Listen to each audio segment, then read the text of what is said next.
And please understand, now we know what is project life cycle. We also know what is process groups: initiation, planning, execution, monitoring and controlling, right? And then finally closing. But please understand, project is coming under the project life cycle. Then whatever initiation, planning, execution, monitoring, controlling, we can call it as a project management life cycle. But there should be a sync between a project management life cycle and project life cycle, right? Because at the end of the day, project management is done for the project, right? So there should be a relationship between the project phases and the project management life cycle, like initiation, planning. Now what is happening is, we take phase 1. You name it as a requirement, you name it as a design, you name it as a coding, you name it as an approval, any phase you take it, we'll call it as generally as a phase 1, right? Phase 1 is initiated, phase 1 is planned, phase 1 is executed, phase 1 is monitor and control, phase 1 is closed. Then we take phase 2.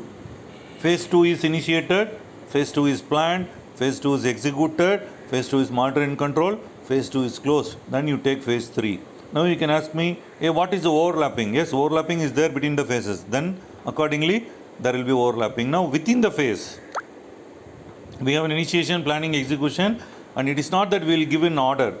Say for example, today morning also I have planned for the classes, right? But what happened today morning? Execute and started. Even now also I am planning, right? So at what time we need to end the class, whether I need to extend the class, am I going on time or ahead of the schedule or behind the schedule, right? If I am behind the schedule, what can be covered, when I am going to cover. I am still doing I am there in the execution phase, but now also I am doing the planning. We cannot say that I will completely finish the planning, then only I will do the execution. The answer is no.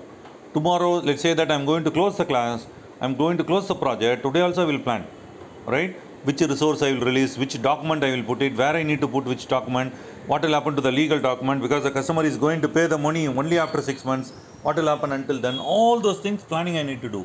Even in the closure phase also, I am doing the planning. But monitoring and controlling happens throughout the life cycle of the project. So initiation overlap with planning, planning overlap with execution, execution overlap with monitoring, controlling, and closing also overlap with each other. So everything gets overlapped with each other during the execution of the project. But however, for learning purpose, initiation and then planning and then execution and then monitoring, controlling, closing. The best example which I can quote here is, while you are driving the car, while you are executing the car, also you need to control. You cannot say that I will stop the car, I will stop the execution, then only I will monitor and control. No, there is no meaning, right? While you are executing, while you are driving the car itself, you need to plan whether I will turn left or right, whether I will increase the speed or decrease the speed. If somebody crosses the road, you need to control, you need to apply the brake, right? So see that during the execution only you do the planning, during the execution only you do the monitoring and controlling. You cannot separate it out from one thing from the other. So that you need to keep in mind.